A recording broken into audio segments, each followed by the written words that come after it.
Donc pour ça, on va commencer dans Genèse chapitre 22 au verset 1. Il est dit, après ces choses, Dieu mit Abraham à l'épreuve, virgule, et lui dit, Abraham, il répondit, me voici. Or, dans la Bible de l'épée, il est dit, Dieu éprouva Abraham. Bible parole de vie, après ces choses, après cela, Dieu veut voir si Abraham est toujours prêt à lui obéir. Point. Comment se fait-il que Dieu qui est tout puissant, qui voit toutes choses, qui sait toutes choses, parce qu'il est dit dans Hébreux 4:12, que la parole de Dieu est vivante, efficace et plus tranchante qu'une épée quelconque à deux tranchants pénétrant jusqu'à partager même âme, esprit, jointure et moi, elle juge les sentiments. Et aucune créature ne peut se soustraire à la divine puissance du Père. Comment Dieu veut voir si quelqu'un va l'aimer? Il sait toutes choses. Dieu n'a plus besoin de voir. Est-ce que vous comprenez? Donc, dans la tradition King James française, il est dit, Dieu tenta Abraham. Toujours dans Genèse 22, verset 1. Dieu tenta Abraham. Tradition Abbé Filion.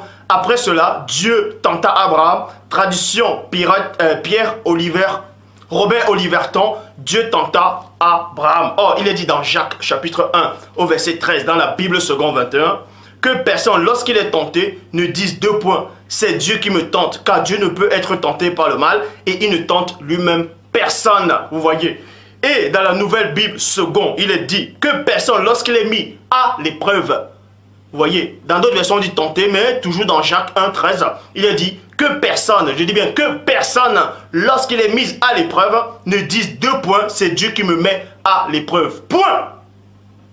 Car Dieu ne peut être mis à l'épreuve par le mal et lui-même ne met personne à l'épreuve. On vous dit ici que Dieu ne met personne à l'épreuve. Comment se fait-il que dans Genèse chapitre 22 verset 1, il est dit Dieu met Abraham à l'épreuve. Dans d'autres versions, on dit Dieu tenta Abraham. Or dans Jacques chapitre 1 au verset 13, il est dit dans plusieurs versions, Dieu ne met personne à l'épreuve, Dieu ne tente personne. Qui c'est qui a donc mis Abraham le patriarche à l'épreuve? Puisque la même parole, la même Bible dit que Dieu ne pouvait pas mettre l'homme à l'épreuve. Dieu ne met pas un homme à l'épreuve.